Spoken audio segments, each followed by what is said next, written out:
ఎవడన్నా నేరం చేయాలనుకుంటే ఆడపిల్లల వైపు చూడాలనుకుంటే లంజా కొడుకు ఉచ్చబోయాలి. అంటే పవన్ కళ్యాణ్ గారు ప్రతి చోట ఉండలేరు కాబట్టి జనసేన జెండా పట్టుకున్న ప్రతి ఒక్క కార్యకర్త అట్లానే పనిచేస్తారు. జోడుకొస్తే తోడు తీస్తారన్నారు. అంటే గత ప్రభుత్వంలో వైసీపీ ప్రభుత్వంలో దిశ యాప్ ఉండేది. దిశ యాప్ ఈ ప్రభుత్వం వచ్చాక అది తీసేశారు. దిశ యాప్ వల్ల చాలా మంది అమ్మాయిల జీవితాలు మేము కాపాడాము, చాలా రక్షణ కల్పించామని చెప్పి వైసీపీ ప్రభుత్వం చెప్తుంది. అంటే గత ప్రభుత్వంలో ఆడపిల్లలకి రక్షణ ఎక్కువ ఉందా, ఈ ప్రభుత్వంలో రక్షణ ఎక్కువ ఉందా?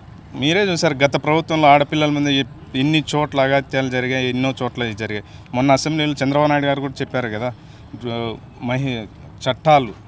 చట్టం అనేది ఖచ్చితంగా, లా అండ్ ఆర్డర్ అనేది ఖచ్చితంగా ఎన్డీఏ కూటమిలో పర్ఫెక్ట్గా ఉంటుంది, ఎక్కడ ఏ సమస్య ఉన్నా ఉపేక్షించేది లేదని మన చంద్రబాబు నాయుడు గారు అసెంబ్లీలో చెప్పారు. ఏమైనా సమస్యలు ఉన్నా డ్రోన్ కెమెరాస్ ద్వారా కూడా మొత్తం ఎంక్వైరీ చేసేలాగా ఆయన అసెంబ్లీలో ప్రస్తావించడం జరిగింది. సో ముందుకి ఖచ్చితంగా ఎన్డీఏలో మహిళలకు భద్రత అనేది ఖచ్చితంగా జరుగుతుంది, అందులో నో డౌట్, అది వాస్తవం. ఆడపిల్లల రక్షణ విషయంలో పవన్ కళ్యాణ్ గారు చాలా స్ట్రాంగ్ గా ఉన్నారు కదా, మరి చెప్పినట్టుగానే ఆయన ఆ మాట మీద నిలబడ్డారు. ఖచ్చితంగా నిలబడ్డారు కదమ్మా. మీరు గతంలో చూసుకుంటే కనుక గత 5 ఏళ్లలో ఎంతమంది, సుమారు 33,000 మంది మహిళలు అందరూ మిస్ అయ్యారని చెప్పారు. కానీ 6 నెలలు 7 నెలలు తీసుకుంటే కనుక మాకు అవి చాలా వరకు కూడా కంట్రోల్ అయింది. మిస్ అయిపోయిన వాళ్ళు కూడా మా ప్రభుత్వంలో పవన్ కళ్యాణ్ గారి దయ వల్ల ఎవరింటికి వాళ్ళ మహిళలందరూ కూడా చేరి ఆ కుటుంబం కూడా సంతోషంగా ఉందనేది కూడా నేను ఈ సభాముఖంగా మీకు తెలుపుతున్నాను. అంటే ఎన్నికలకు ముందు పవన్ కళ్యాణ్ ఆడపిల్లల సమస్య అంటే నేను వచ్చి వాలిపోతాను అని అన్నారు. సో ఈ ఎన్నికల్లో గెలిచిన తర్వాత, ఆయన అభివృద్ధిలోకి వచ్చిన తర్వాత ఆడపిల్లలకి రక్షణ అనేది పెరిగిందా, కరువు అయిందా? అసలు వాస్తవంగా మీరు చంద్రబాబు నాయుడు గారే లా అండ్ ఆర్డర్ బాగా ఫాలో చేస్తారు, మీకు తెలుసు, అందరికీ తెలుసు. అది మనమేం కొత్తగా చెప్పక్కర్లేదు. ఇంకా దానికి మా పవన్ కళ్యాణ్ గారు తోడైతే ఇక అందులో there is no issue at all. Eve teasing కానీ, లేకపోతే ఆడవాళ్ళ మీద బలాత్కారాలు కానీ, లేకపోతే చైన్ స్నాకింగ్ కానీ, ఇలాంటివన్నీ కూడా ఖచ్చితంగా కూడా ఇప్పుడు నిన్నో మొన్న చూసే ఉంటారు మీరు చంద్రబాబు నాయుడు గారి ప్రకటన. ఎవడన్నా నేరం చేయాలనుకుంటే ఆడపిల్లల వైపు చూడాలనుకుంటే లంజా కొడుకు ఉచ్చబోయాలి. అది అలాంటిది వచ్చింది, ఖచ్చితంగా వచ్చింది, there is no doubt all. ఖచ్చితంగా ఆంధ్రప్రదేశ్ మళ్ళీ తన స్థాయి అది అందుకుంటుంది. ఎందుకంటే మన రాష్ట్ర విభజన జరిగిన తర్వాత, ఉమ్మడి రాష్ట్ర విభజన జరిగిన తర్వాత చాలా జరిగింది. దానికి తోడు జగన్ రెడ్డి గారి గవర్నమెంట్ ఇంకా ఘోరం అయిపోయింది అనమాట. దాన్ని అన్నీ కంప్లీట్ చేసుకుంటా ఖచ్చితంగా మంచి పాలన వచ్చింది.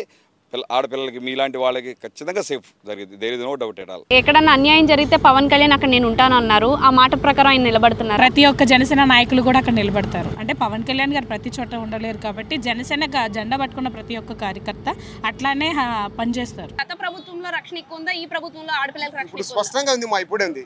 ఇప్పుడు గత ప్రభుత్వంలో పెద్ద పెద్ద విఐపీలకు సంబంధించి వాళ్ళ కుటుంబాల్లో స్త్రీలను, ఇప్పుడు చంద్రబాబు కుటుంబం అయితేనే, పవన్ కళ్యాణ్ గారి కుటుంబం, పెద్ద పెద్ద విఐపీల, పెద్ద పెద్ద నాయకుల కుటుంబంలో స్త్రీలను అంటనే కూడా అప్పుడు పెద్దలు అయితేనేమి, మాజీ ముఖ్యమంత్రులు అయితేనే వాళ్ళు ఊరిగా ఎకిలిగా నవ్వేవాళ్ళు.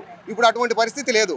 మన ప్రభుత్వంలో మన పార్టీ నాయకులు అవతల మహిళలను కించపరిచినా కూడా వాళ్ళను తప్పుబట్టి వాళ్ళను సరైన మార్గంలో నడిపించే నాయకత్వం ఇప్పుడు పవన్ కళ్యాణ్ గారు అయితేనేమి, చంద్రబాబు గారు తీసుకుంటారు కుటుంబ ప్రభుత్వంలో. బ్రహ్మాండంగా పర్వాలేదు, ఆ డౌట్ లేదు. ఆడపిల్ల జోడుకొస్తే తోడు తీస్తారన్నారు.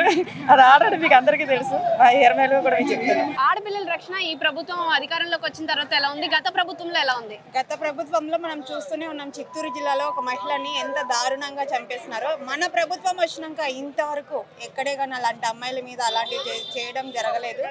మన పవన్ కళ్యాణ్ ప్రభుత్వంలో చాలా మంచిగా జరుగుతుంది.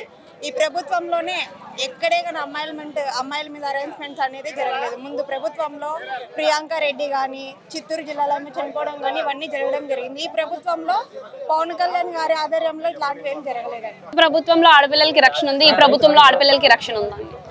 ఈ ప్రభుత్వంలోనే ఆడపిల్లలకు రక్షణ ఉంది మేడం. ఎందుకంటే గత ప్రభుత్వంలోని దౌర్జన్యం కింద ఉండేది. ఇప్పుడు ఏదైనా పవన్ అన్న ఇది ఇలా ఉంది అని అంటే వెంటనే పోలీస్ అధికారులకైతేనేమి చెప్పి అది వెంటనే సాల్వ్ చేయడం జరుగుతుంది. ఈ ప్రభుత్వం చాలా బాగుంది. అయినా పవన్ అన్న రావడం మాకు చాలా హ్యాపీగా ఉంది.